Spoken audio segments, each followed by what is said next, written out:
এই মেসওয়াক কোনো সাধারণ বিষয় না। মনে রাখবেন, যে বিষয় কোরআন এবং হাদিসে যত গুরুত্বপূর্ণ, ইবলিস আমাদের থেকে ওইটাকে তত দ্রুত ধুয়ে মুছে পরিষ্কার করে ফেলে।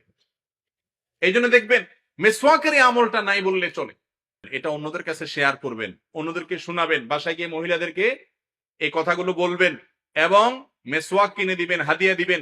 আমি আজ নবী করিম সাল্লাল্লাহু আলাইহি ওয়াসাল্লামের অত্যন্ত গুরুত্বপূর্ণ একটি সুন্নাহ, যেটি আমাদের সমাজ থেকে অনেকটা হারিয়ে গেছে, বিদায় হয়ে গেছে, বিলুপ্তির দিকে, সেই সুন্নাহ নিয়ে কিছু কথা বলতে চাই। আর সেই সুন্নাহটি হলো মেসওয়াকের সুন্নাহ। মেসওয়াকের সুন্নাহ শুনলে আমাদের মনে হয় এটা বোধহয় দাঁত পরিষ্কার করার কাজ শুধুমাত্র এই দ্বারা হয়, এটা তো একটা ছোটখাটো বিষয়। মূলত নবী করিম সাল্লাল্লাহু আলাইহি সাল্লামের কোন সুন্নতি ছোট বা তুচ্ছ হতে পারে না। নবী করিম সাল্লাল্লাহু আলাইহি সাল্লাম বলেছেন, লা তুহাক্কিরান্না মিনাল মা'রুফি শাইআ আও লা তাহকিরান্না মিনাল মা'রুফি শাইআ। তোমরা কোন ভালো কাজ, সেটা যত ছোট হোক, এটাকে তুমি কখনো ছোট মনে করবে না। লা তাহকিরান, কখনো ছোট মনে করবে না কোন ভালো কাজকে, সেটা যত ছোটই হোক, যেটা সহজ আমলই হোক, দেখতে যত সাধারণ আমলই মনে হোক।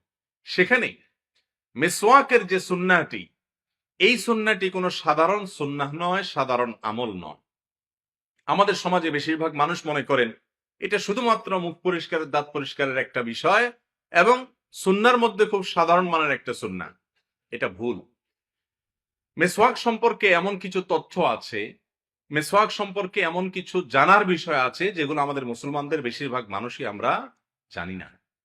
নবী করিম সাল্লাল্লাহু আলাইহি সাল্লাম মেসওয়াকের গুরুত্ব বোঝাতে গিয়ে বলেছেন, বুখারী, মুসলিম সহ প্রায় বেশিরভাগ হাদিসের কিতাবে বর্ণিত হয়েছে হাদিসটি, বিখ্যাত হাদিস।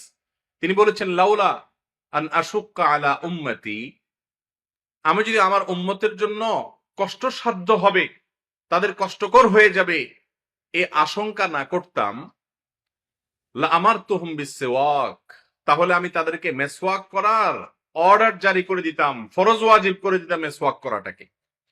এই কাজটা আমরা যত সাধারণ মনে করি, যত ছোট কাজ মনে করি, যত সিম্পল কাজ মনে করি, নবী করিম সাল্লাল্লাহু আলাইহি সাল্লাম এটাকে সেভাবে দেখেননি। কত গুরুত্বপূর্ণ কাজ হলে তিনি মেসওয়াক করাটাকে ওয়াজিব এবং ফরজ করে দিতে, নির্দেশ জারি করতে তিনি চেয়েছেন, কিন্তু ফরজ ওয়াজিব করে ফেললে আমাদের জন্য নিয়মিত সেটা ধরে রাখাটা কঠিন হবে, কষ্টসাধ্য হবে, সেই কারণে করা হয়নি। কিন্তু এটা এমন আমল, যে আমলটা ফরজ ওয়াজিব হওয়ার মতো গুরুত্বপূর্ণ।